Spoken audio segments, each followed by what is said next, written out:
दस्तूर न्यूज में आपका इस्तकबाल है। देखिएगा आज की ये खबर।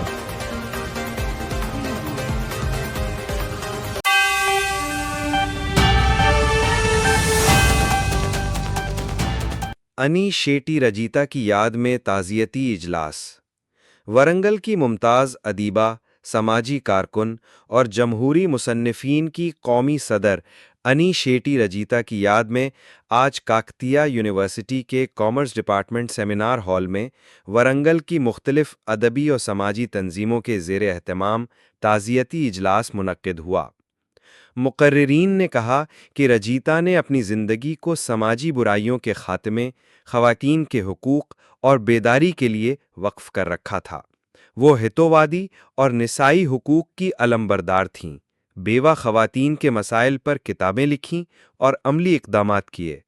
अपनी वफ़ात के बाद उन्होंने आज़ा का अतिया देकर कालूजी की रिवायत को आगे बढ़ाया। शुरका ने कहा कि रजीता का बेबाक और सच्चा लहजा, समाजी नाहमवारियों के ख़िलाफ़ इनकी आवाज़ हमेशा याद रखी जाएगी। इनके इंतकाल से अदबी और समाजी दुनिया में नाकाबिल तलाफ़ी खला पैदा हुआ है।